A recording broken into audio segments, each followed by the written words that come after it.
Their name's in the book. These people are pointing at you for whatever reason. I don't know why. That's just crazy. I mean, that's absolutely crazy. On February 24, 1986, John bounced out of the condo he shared with his wife of just 3 months, ready for a day's work ahead. Meanwhile, his wife Sherry would stay at home for the day. Around 9:45 a.m., a neighbor spotted their garage door wide open and noticed Sherry's BMW was gone. I don't even know that I knew where they lived. John and Sherry's sister dialed her number repeatedly throughout the day to no avail. Later, a maid from a nearby apartment reported hearing what she believed to be the sounds of a heated argument between two people. I can't say that we ever screamed or, it's...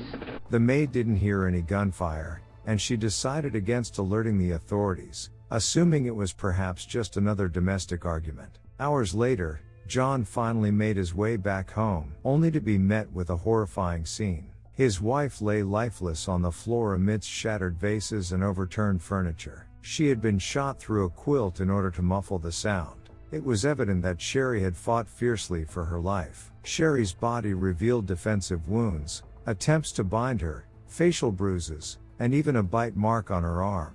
The scene suggested a break-in, as there were electronics piled nearby her body. They intruded, encountering Sherry unexpectedly. A struggle ensued, resulting in her demise, and then they hastily departed in Sherry's BMW. The car was located 2 miles away from the couple's home 10 days later. However, it yielded no leads for investigators. The lead detective probed into John briefly but swiftly eliminated him as a suspect. In the vicinity, there had been reports of burglaries. Shortly before, 2 men had robbed a woman at gunpoint. Months later, they struck again, holding another woman at gunpoint during a break-in nearby. Described as Latinos between 5 feet 4 inches and 5 feet 6 inches tall, they raised suspicions in Sherry's murder case. They were the prime suspects in Sherry's demise, but they were never found. One of them even carried a gun matching the caliber used in Sherry's murder, strengthening the connection.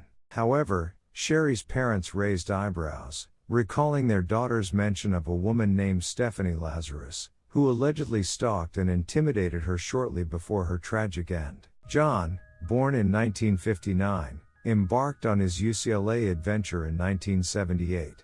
Amidst his mechanical engineering studies, he crossed paths with a certain Stephanie Lazarus. They hit it off and started dating, their romance spanning their college years. After graduation, John landed a job with a hard drive manufacturer, while Stephanie pursued her dream of joining the LAPD, earning her badge in 1983.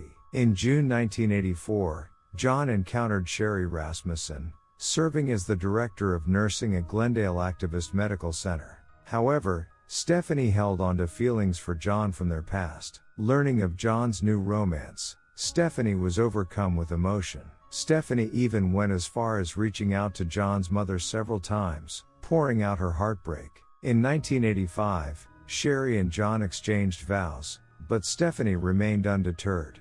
She made a surprise visit to Sherry's workplace, telling her that her bond with John wasn't severed. Stephanie's persistence verged on obsession, asserting her claim over John. Sherry confided her fears to her parents, expressing concerns about Stephanie's unsettling actions. At times she would even come out of the condo she lived in with John and see Stephanie standing outside in her LAPD uniform.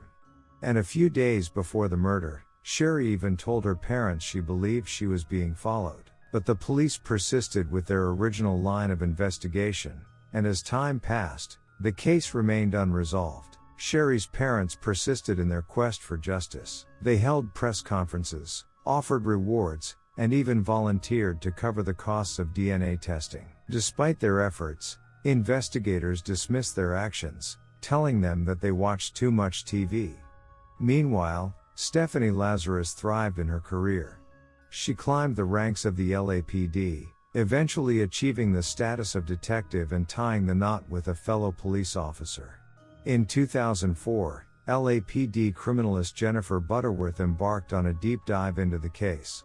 She was examining the forensic evidence from the now cold case of Sherry Rasmussen using modern investigative techniques. Jennifer utilized the forensic evidence from the crime scene and uncovered the suspect's saliva, which matched that of an unidentified female. As she delved deeper, Jennifer stumbled upon reports filed by Sherry's parents, detailing a woman who had been targeting Sherry prior to the incident. Jennifer began to raise questions about the identity of this woman, but she faced harassment for her inquiries and was transferred to another department shortly after.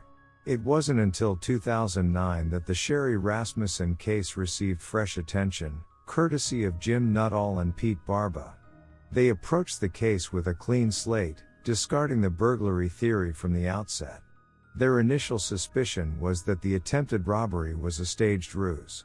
With a female suspect in mind, they wasted no time putting Stephanie Lazarus at the top of their list. Delving into Stephanie's background, they stumbled upon a significant revelation about Stephanie. She had reported her off-duty backup gun stolen just 13 days before Sherry's murder. This gun matched the caliber of the weapon used in the crime. Interestingly, Stephanie filed the report in Santa Monica, not with her own police department, indicating a possible attempt to conceal the matter. She was off-duty on the day of Sherry's murder and possessed sufficient knowledge of crime scenes to manipulate evidence, and so, Stephanie was put under surveillance. After nearly 2 weeks of monitoring, she discarded a soda cup and straw into a trash can. Detectives retrieved them, and DNA analysis confirmed a match with the saliva found at the crime scene. Her arrest required careful planning. Authorities devised a ruse, inviting her to department headquarters to interrogate a supposed suspect involved in an art theft. Knowing she would have to surrender her gun upon arrival, they orchestrated the trap to ensure her compliance. Do you know John Rutten?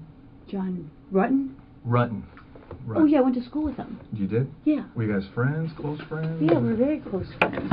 I mean, what's this all about? Well, it's a case we're working on. It involves John, and in there, some of the statements we reviewed, there's notes and stuff that he knew you and stuff. Oh yeah, I mean, we were good friends. Was there ever any relationship or anything that developed between you guys? Yeah, I mean, we dated, I mean, what's this all about? Well, it's relating to his wife. Okay. Okay. Did you know her? Not really. I mean, I knew that he got married years ago. Did you ever meet her? God, I don't know. I may have met her. Geez.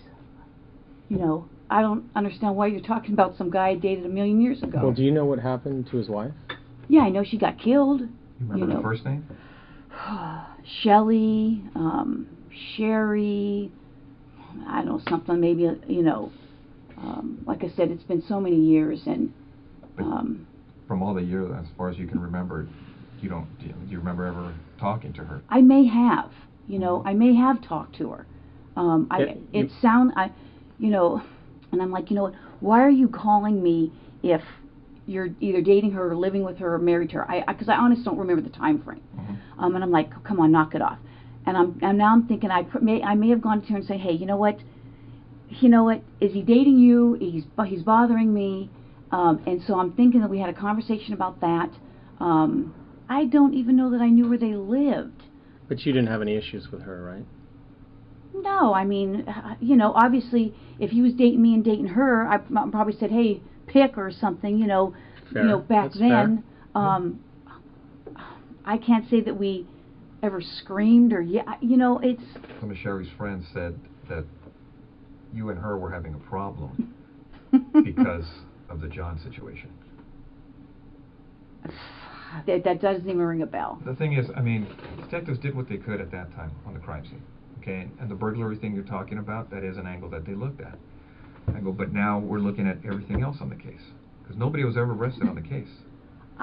I don't know that or not. Okay. Now, what we'd like to do is, obviously you know about all the DNA stuff and things of the nature that, gets done on cases nowadays. If we asked you for a DNA swab, would you be willing to give us one? Maybe. Because now because I'm thinking I probably need to talk to a lawyer. I mean, I'm shocked. I'm really shocked. that somebody would be saying that I did this. I mean, we had a fight, and so I went and killed her. I mean, come on. Following the request for a DNA sample, Stephanie promptly refused and exited the room. Moments later, she found herself under arrest just outside the interrogation area. Subsequently, authorities held her in a Los Angeles County jail. Concerns were raised about the possibility of her fleeing the country or accessing weapons through her police officer husband, so bail was set at a staggering $10 million in cash, reflecting the strength of the case.